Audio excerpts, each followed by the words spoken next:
प्यारे बच्चों, खुश रहो। सभी को गुड मॉर्निंग। टैगोर चिन्ह एकेडमी सूरजगढ़ में ऑनलाइन क्लासेस में एक बार फिर आप लोगों का हार्दिक स्वागत है। हम लोग बिजनेस मैनेजमेंट में मोटिवेशन अभिप्रेरणा का चैप्टर हम लोगों ने शुरू कर रखा था। अभिप्रेरणा मोटिवेशन में अब तक मैंने आपको इसका अर्थ, परिभाषा, विशेषता,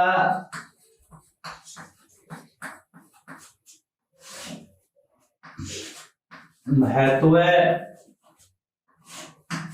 और तकनीक, अब तक हम लोग मोटिवेशन का meaning, definition, features, need and importance और टेक्निक्स, इनके बारे में हम लोगों ने अध्ययन किया है। आज का हमारा जो टॉपिक है वो है अभिप्रेरण की विचारधाराएं। आज हम पढ़ेंगे वो है अभिप्रेरण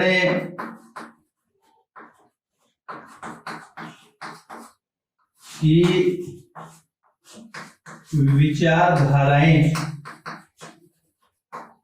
विचारधाराएं। थ्योरी जो मोटिवेशन या कॉन्सेप्ट इसकी जो है उनके बारे में हम लोग, विचारधारा के बारे में हम लोग पढ़ेंगे। जैसा कि आप लोग जानते हो, किसी भी संगठन के अंदर मानव शक्तिशाली संसाधन के रूप में होता है। सबसे बड़ी संपत्ति माने तो अगर मानव को मानते हैं, और जब तक किसी भी संगठन में या संगठनात्मक उद्देश्यों की प्राप्ति के लिए मानवीय संसाधनों का सर्वोत्तम उपयोग नहीं होता है, तब तक संगठन में सफलता मिलनी संदिग्ध रहती है, सफलता नहीं मिल सकी। इसलिए मानवीय संसाधनों का अधिकतम सहयोग प्राप्त करना बहुत जरूरी होता है। इसके लिए अलग अलग जो प्रबंध शास्त्री हैं, उन्होंने मानव संबंधी जो विचारधाराएं हैं उनको कई रूपों में अलग अलग प्रकार से प्रकाशित किया है। अपने अध्ययन की दृष्टि से इसमें 4 प्रकार की विचारधाराएं हैं, जैसे आवश्यकता,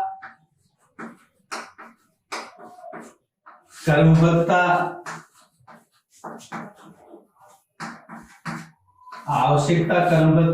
विचारधारा।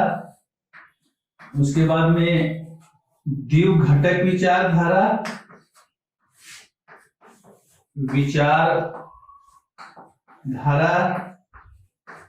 उसके बाद में XY विचारधारा और जेड विचारधारा।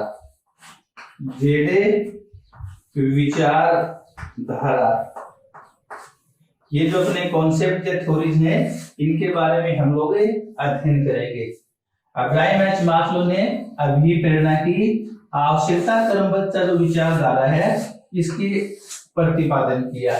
उसके बाद में फ्रेडरिक विस्लो हर्जबर्ग जो है, इन्होंने हर्जबर्ग की ये द्विघटक विचारधारा 2 घटकों के ऊपर आधारित है, इनके बारे में हम लोग अध्ययन करेंगे।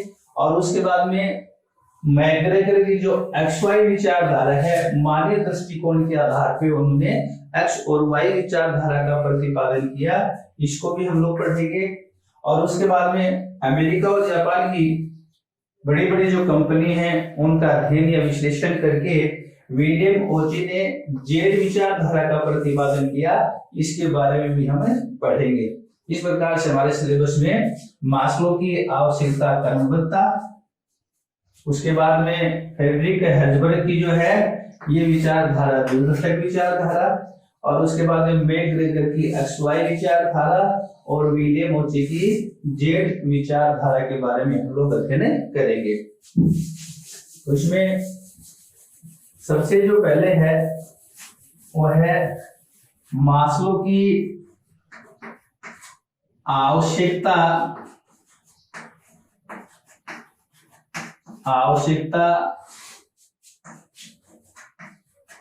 क्रमबद्धता विचारधारा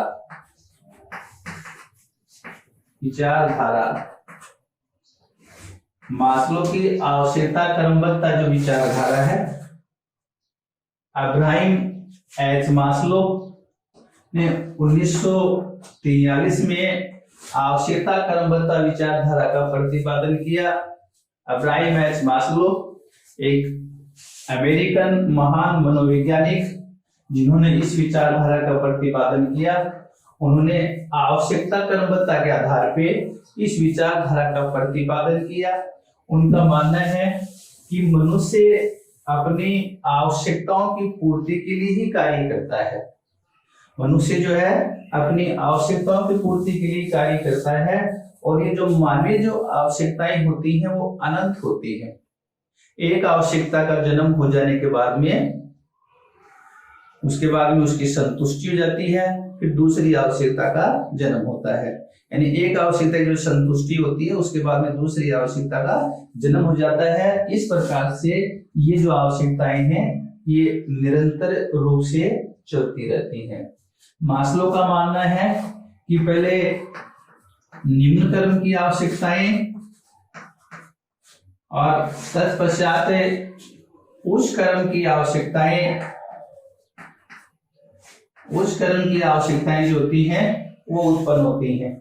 निम्न क्रम की आवश्यकताओं की जो संतुष्टि हो जाती है, तत्पश्चात उच्च क्रम की जो आवश्यकताएं होती हैं, उच्च स्तरीय आवश्यकताएं होती हैं, उनका जन्म होता है। उनका ये भी मानना है कि एक संतुष्ट आवश्यकता जो है वो अभिप्रेरक का कार्य नहीं करती, कर्मचारियों को मोटिवेट करने का कार्य नहीं करती। इसलिए प्रबंधक जो होते हैं उनको जो असंतुष्ट आवश्यकताएं हैं उनके ऊपर ध्यान देना चाहिए। तो इस प्रकार से अब्राहिम एच मास्लो ने आवश्यकता क्रमबद्धता जो विचारधारा है, ये 5 प्रकार की जो मानवीय आवश्यकताएं हैं उनके आधार पे इनका प्रतिपादन किया है।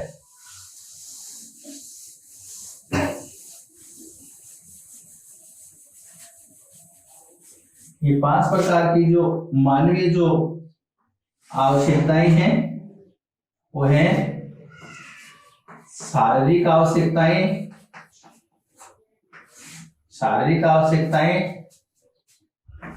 सुरक्षात्मक आवश्यकताएं,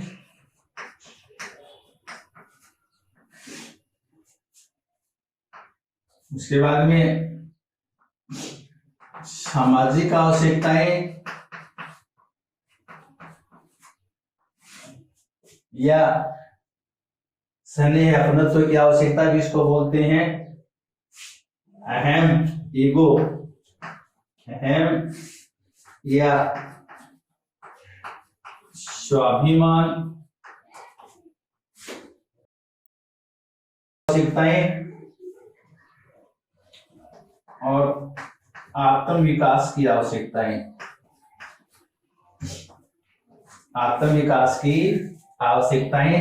ये 5 प्रकार की आवश्यकताएं उन्होंने बताई।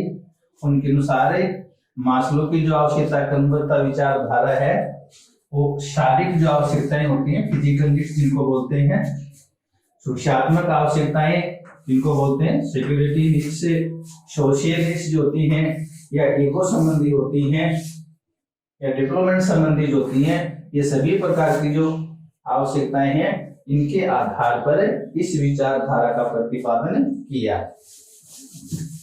इनमें सबसे पहले जो आती है वो है शारीरिक आवश्यकता।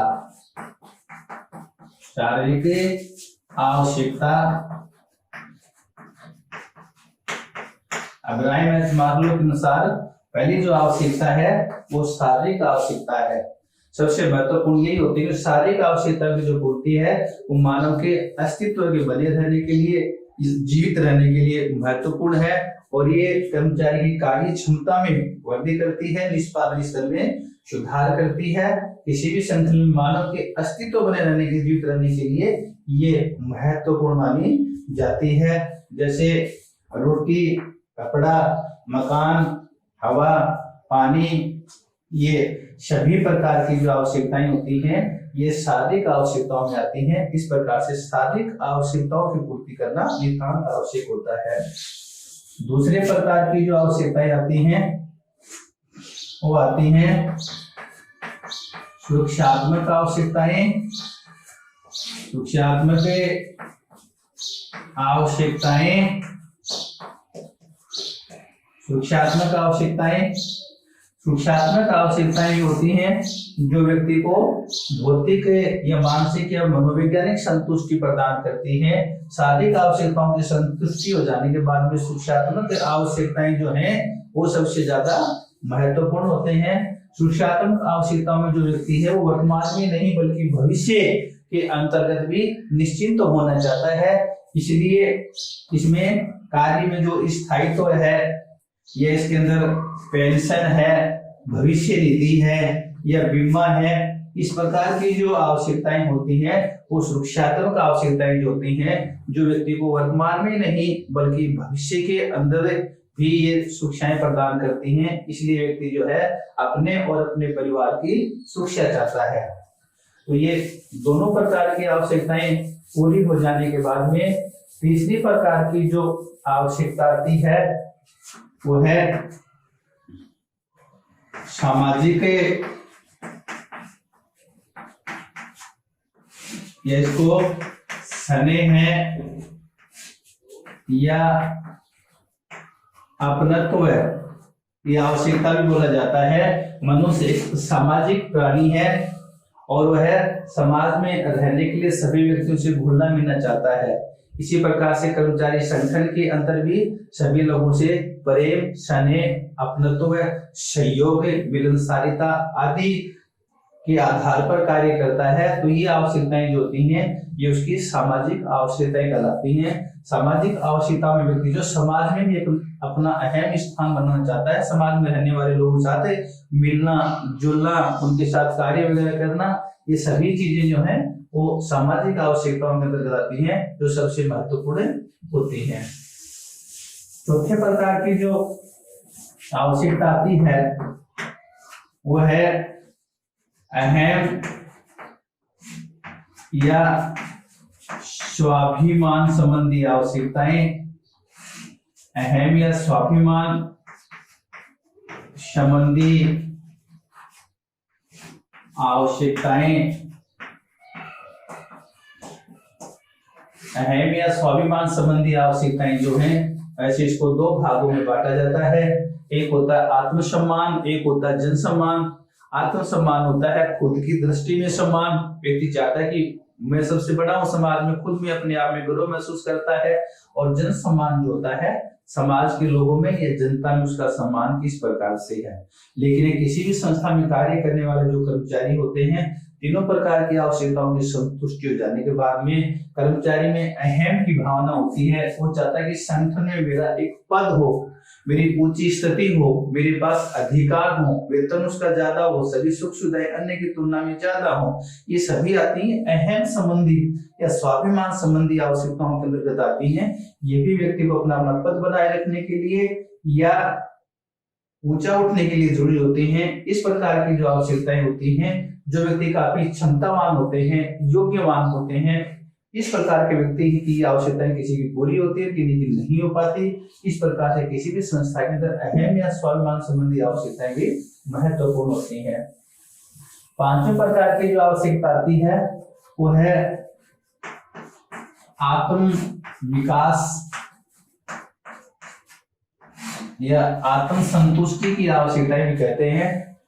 पहले चार प्रकार की आवश्यकताएं पूरी हो जाने के बाद में आखिरी स्तर पे जो आवश्यकता होती है वो आत्म विकास या आत्म संतुष्टि की आवश्यकता के नाम से जानी जाती है।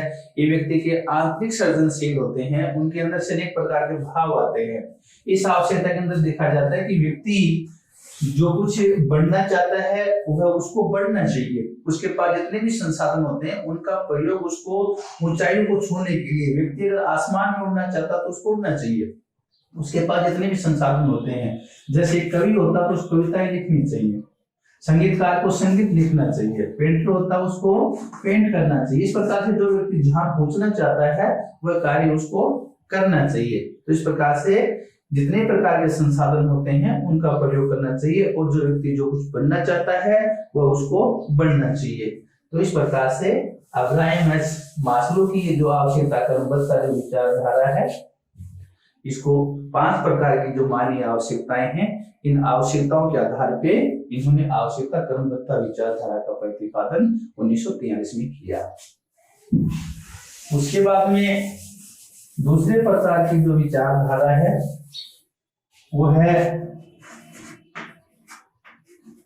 हेल्सबर्ग की द्विघटक विचारधारा।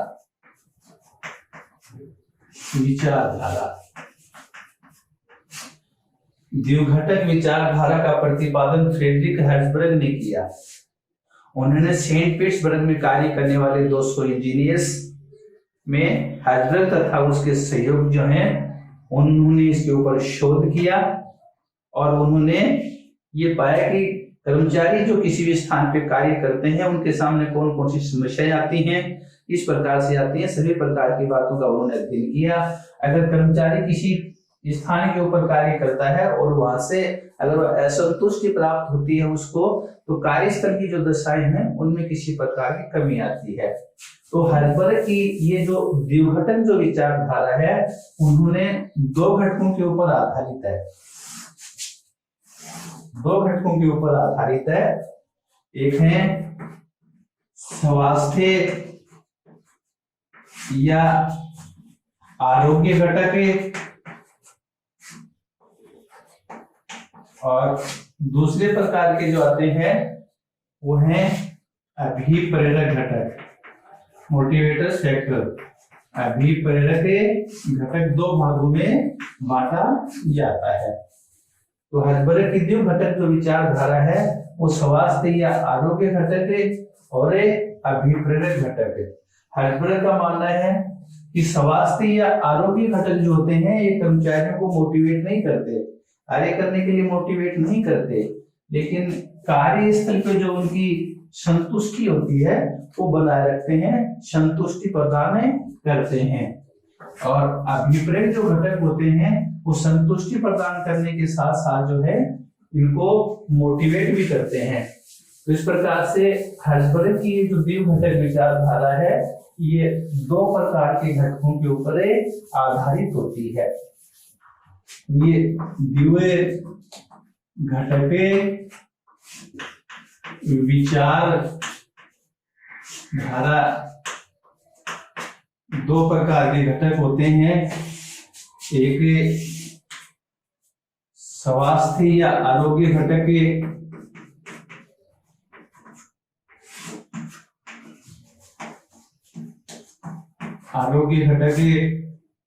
इनमें 1 नंबर पे है संस्था की नीतियां,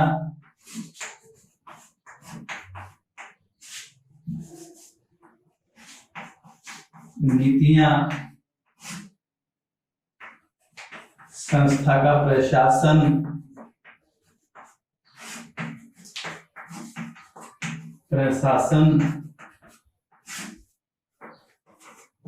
कार्य दशाएं,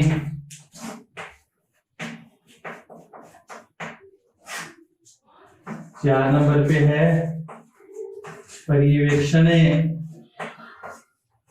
5 नंबर पे आता है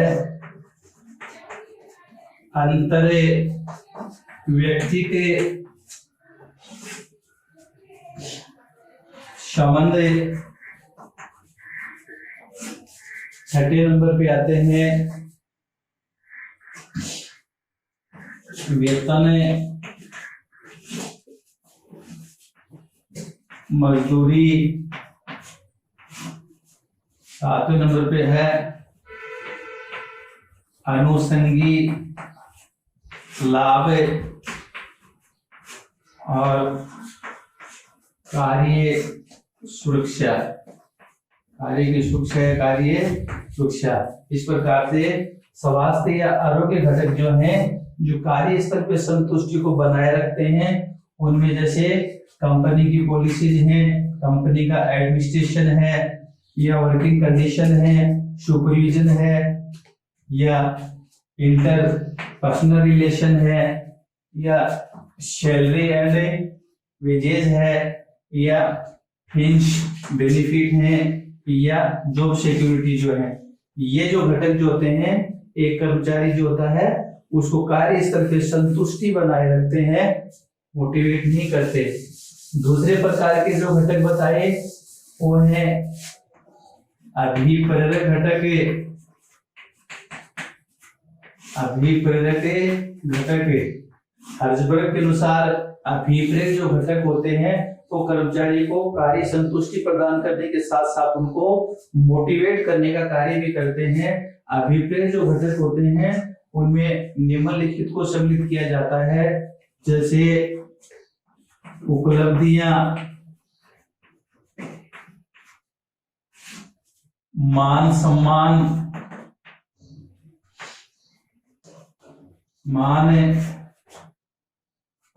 सम्मान या प्रशंसा भी इसमें आती है। के बाद में विकास, डेवलपमेंट है, उत्तरदायित्व है, या व्यक्तिगत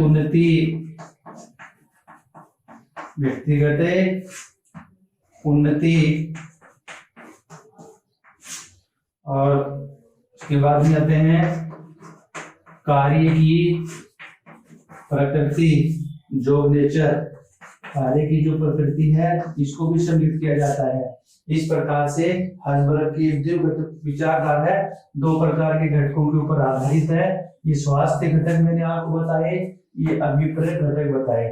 इस प्रकार से दोनों घटकों का अध्ययन करने के पश्चात हम ये कह सकते हैं कि अभिप्रेरक की द्विव घटक विचारधारा में अभिप्रेरक घटकों की तुलना में स्वास्थ्य या आरोग्य घटक जो होते हैं वो ज्यादा महत्वपूर्ण होते हैं। इसलिए कर्मचारी या मालिक जो होते हैं उनके लिए स्वास्थ्य या आरोग्य घटकों के प्रति ध्यान देना चाहिए। इस प्रकार से आज हमने अब्राहम मास्लो और फ्रेडरिक हर्ज़बर्ग की विचारधाराओं के बारे में अध्ययन किया। इसके बाद में मैकग्रेगर और विलियम ओची की जो विचारधाराएं हैं इनके बारे में कल अध्ययन करेंगे। तब तक के लिए धन्यवाद।